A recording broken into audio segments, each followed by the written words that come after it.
apareceu muito bem. E aí a gente sempre chega nele quando a gente fala sobre pressão. Quem será? Quem? Técnico pressionado. Quem tá? O Zubeldia? Zubeldia. Todo dia as perguntas aqui no chat e o Zubeldia, cai ou não cai? Estão perguntando do DM aqui do Pablo Maia, a Hernan já vai atualizar pra gente daqui a pouco. Pablo Maia, Lucas, Oscar, vamos atualizar muita tudo gente. isso aí. Ele, então, o Arboleda. Zubeldia deve estar assim, pelo amor de Deus, voltem esses caras, voltem. Maxi Cubeira só faltou pedir, chorar. Pelo amor de Deus, acender uma vela e para dar a coletiva, né? Ele falou, não é desculpa, é a realidade. E por esse ponto de vista é verdade, que esses jogadores importantes não estão à disposição do técnico Zubeldia.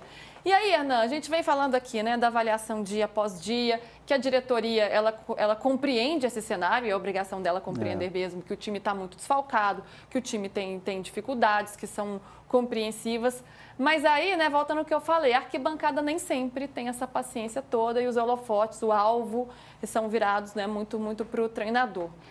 A diretoria está bancando o Zubeldia, né? O Carlos Belmonte, diretor de futebol, já falou isso antes da última partida contra o Cruzeiro, disse que no clássico contra o Santos ele estará com a equipe. Então essa é a ideia, e você já trouxe aqui também, que todo mundo quer muito que dê certo. Estão juntos ali com o Zubeldia. Mas a pressão da arquibancada é grande. Você acha que até quando, ou até que ponto a diretoria consegue segurar e bancar isso, em que pese todas as críticas dos torcedores? A questão do Zubeldia vai ser muito o resultado, né? Tem um jogo duríssimo contra o Botafogo no meio da semana. Depois, no fim de semana, tem um clássico, e aí é clássico contra o Santos. Não se sabe se vai ser um Santos já com um novo treinador, provável que sim. E depois você vai para o Paraguai jogar contra o Libertad, que é o líder do grupo, que pulou ali, surpreendentemente pulou com 2 vitórias, né? Tem 6 pontos. Então, assim, é uma sequência dura.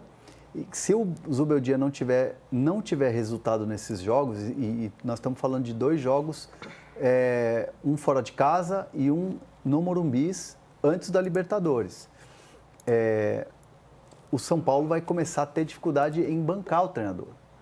Mas, repito, o que está na cabeça da direção, o que a direção pensa hoje, é de dar respaldo, de dar tempo para ele poder mostrar essa evolução por 2 motivos.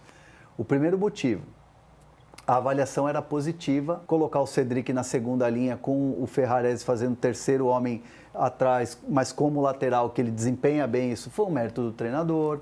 Achar o Marcos Antônio junto com o Alisson é um mérito do treinador. Lucas Ferreira, que foi uma entrada que tem fazendo bastante diferença. Então, aí eu entro muito mais na crítica do que no elogio. Eu acho que ele demorou para colocar os moleques. Ele tinha que ter usado o jogo contra o Velo Clube, contra o Inter de Limeira.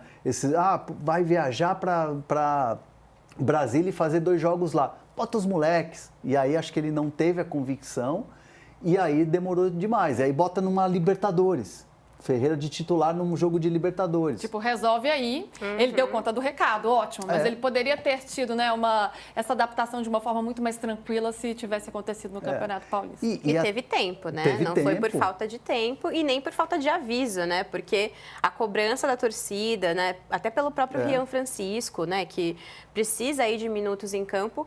Eu, pelo menos, assim, achei que ele tentou ser muito cauteloso com os jovens e aí acabou expondo os meninos no momento que, né, não tinha necessidade. E até mesmo no Zona Mista, quando a gente conversa sobre a base, fica muito claro o recado que ele passa para o torcedor.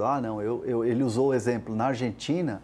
Eu coloquei para jogar no Lanús o Flaco Lopes. O Flaco Lopes jogava bem que de lado de campo, não. Enxerguei ele como um 9 e, olha, foi vendido para o Palmeiras por 50 milhões.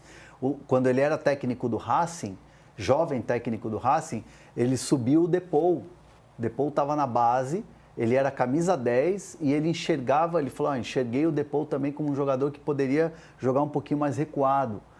E hoje ele é um volante, né? O Depou é um dos melhores volantes que você tem aí no futebol da atualidade, campeão do mundo. Então,